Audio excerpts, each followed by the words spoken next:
Nama saya Sinta Dema Sundu dengan NIM mahasiswa 2110-132.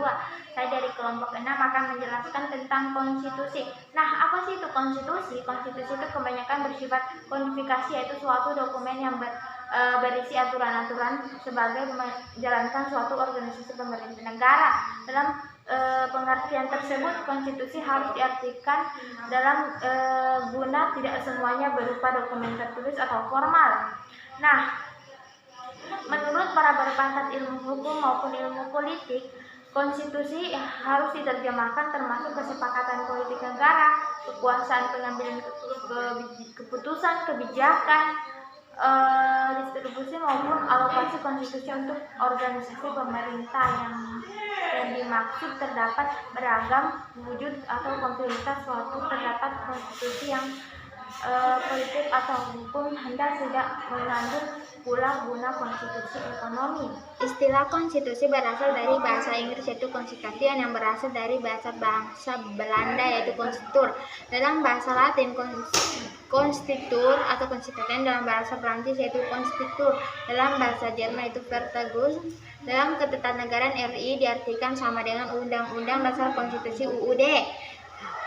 Dapat diartikan peraturan dasar yang mempunyai pokok ketepatan yang tertulis maupun tidak tertulis yang mengatur secara mengikat perkara pemerintah dipersiapkan dalam suatu masyarakat negara. Pengertian konstitusi menurut para berbakat mempunyai 5, yaitu KC, where konstitusi yaitu semuanya sistem ketatanegaraan suatu negara yang berupa himpunan peraturan yang mengatur pemerintah dan pemerintah suatu negara. Yang kedua itu Herman Her, konstitusi mempunyai guna luas daripada undang-undang. Konstitusi tidak hanya bersifat yuridis tetapi juga sosiologis dan politis.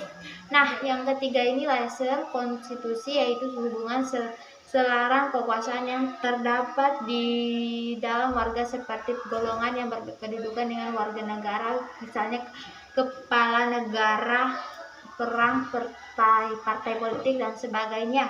Nah, yang keempat ini LJ Van Apeldoorn, konstitusi mempunyai pokok patut peraturan yang tidak tertulis maupun tertulis. Yang kelima ini Soevantorwiro, istilah konstitusi berasal dari bahasa Latin ekonomi yang berfaedah bersama. Nah, konstitusi dalam guna absolut mempunyai 4. Yang pertama itu konstitusi sebagai kesatuan organisasi yang mencakup hukum dan semuanya organisasi yang mempunyai di dalam negara. Yang kedua itu konstitusi sebagai wujud negara. Yang ketiga konstitusi sebagai faktor integrasi. Nah, yang kelima itu konstitusi sebagai sistem tertutup dari norma hukum yang tertinggi dalam negara. Nah,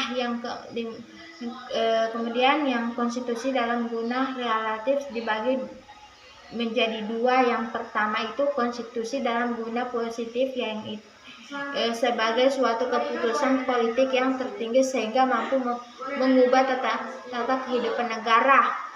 Yang kedua konstitusi dalam guna ideal yaitu konstitusi yang mempunyai pokok, mempunyai jumlah atau hak asas serta melindungi masyarakat.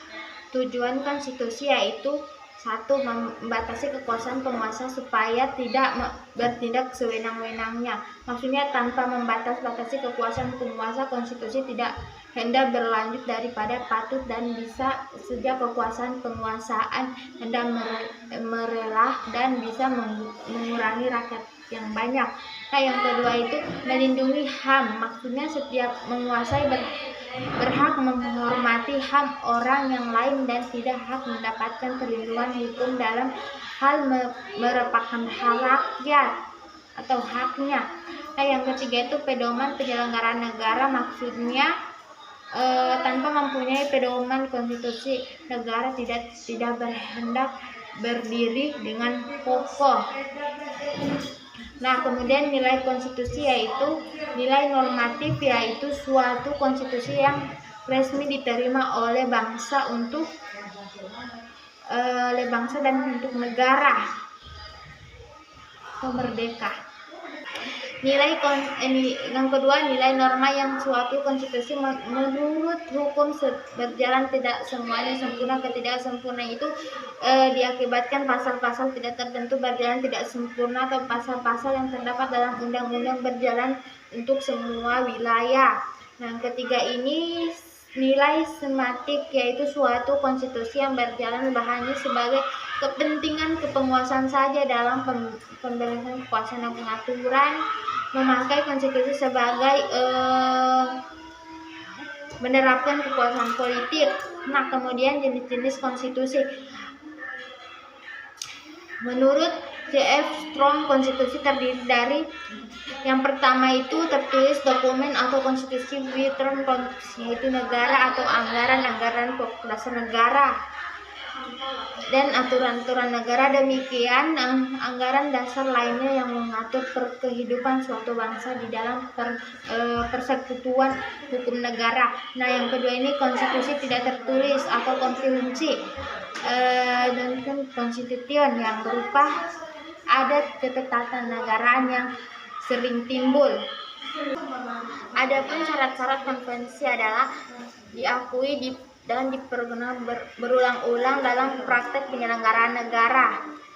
Kemudian tidak bertentangan dengan UUD 1945, memperhatikan pelaksanaan Undang-Undang Dasar 1945. Kemudian berlandaskan sifat dari konstitusi, yaitu satu, fleksibel atau luas apabila konstitusi atau undang-undang dasar memungkinkan sebagai bangsa sesuai dengan perkembangan. Kedua, rig atau kaku apabila konstitusi atau undang-undang dasar bisa sulit sebagai diubah. Syarat-syarat terjadinya konstitusi yaitu supaya suatu wujud pemerintah dapat dijalankan secara demokrasi dengan memperhatikan kepentingan rakyat. Yang kedua, melindungi asas demokrasi. Nah, yang ketiga, membuat kedaulatan tertinggi yang mempunyai di tangan rakyat. Yang keempat, sebagai menerapkan dasar negara. Yang kelima, menentukan suatu hukum yang bersifat sepatutnya. Nah, kemudian perubahan konstitusi atau undang-undang, yaitu secara revolusi pemerintah baru terbentuk sebagai hasil revolusi yang kadang-kadang membuat suatu undang-undang yang penghabisan mendapat persetujuan rakyat. Sekian dan terima kasih. Wassalamualaikum warahmatullahi wabarakatuh.